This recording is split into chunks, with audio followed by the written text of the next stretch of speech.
ತಲೆಚುಕ್ಕಿ ಚುರುಕುವಾಗಿರಬೇಕೆಂದರೆ ಮೆದುಳಿಗೆ ಆಯುರ್ವೇದಿಕ್ ಕೇರ್ ಅನಿವಾರ್ಯ.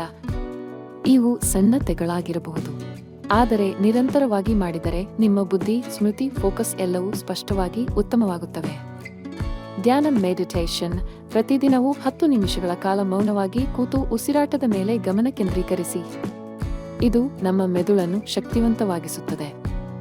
ವ್ಯಾಯಾಮ ಎಕ್ಸರ್ಸೈಸ್. ಪ್ರತಿದಿನ ಬ್ರಿಸ್ಕ್ ವಾಕ್ ಅಥವಾ ಯೋಗ ಮಾಡಿದರೆ ಮೆದುಳಿಗೆ ಆಕ್ಸಿಜನ್ ಸರಬರಾಜು ಉತ್ತಮವಾಗುತ್ತದೆ. ಇದು ಸ್ಪಷ್ಟತೆ ಮತ್ತು ಎಚ್ಚರಿಕೆಯನ್ನು ಹೆಚ್ಚಿಸುತ್ತದೆ. ಓದು ರೀಡಿಂಗ್. ಪ್ರತಿದಿನವೂ ಸ್ವಲ್ಪ ಓದಿದರೆ ಮೆದುಳು ಹೊಸ ಮಾಹಿತಿಯನ್ನು ಗ್ರಹಿಸಲು ಚುರುಕು ಮಾಡುತ್ತದೆ. Creative thinking. ಶಬ್ದ ಸಂಪತ್ತು ಎಲ್ಲವೂ ವೃದ್ಧಿಯಾಗುತ್ತವೆ. ಸತ್ಸಂಗ್. ಉತ್ತಮ ಸ್ನೇಹಿತರು, ಸಕಾರಾತ್ಮಕ ಸಂಭಾಷಣೆಗಳು ಇವು ಮಾನಸಿಕ ಉತ್ತೇಜನ ನೀಡುತ್ತವೆ. ಪಾಸಿಟಿವ್ ಆಲೋಚನೆಗಳು ಬಲಿಷ್ಠ ನಿರ್ಧಾರಗಳಿಗೆ ದಾರಿ ಮಾಡಿಕೊಡುತ್ತವೆ. ನಿದ್ರೆ ಸ್ಲೀಪ್. ಕನಿಷ್ಠ 7-8 ಗಂಟೆಗಳ ನಿದ್ರೆ. ಇದು ಮೆದುಳಿನ ಡಿಟಾಕ್ಸ್ಗೆ ಬಹಳ ಅಗತ್ಯ. ಗಮನ, ಸ್ಮೃತಿ ಬಲವಾಗುತ್ತವೆ. ಈ 5 ಟಿಪ್ಸ್ ಮಾನಸಿಕ ಆರೋಗ್ಯಕ್ಕೆ ಪೂರ್ಣ ಬಲ ನೀಡುತ್ತವೆ. ಇವು ಬುದ್ಧಿಯನ್ನು ತೀಕ್ಷ್ಣಗೊಳಿಸಿ ಮನೋಬಲವನ್ನು ಹೆಚ್ಚಿಸುತ್ತವೆ.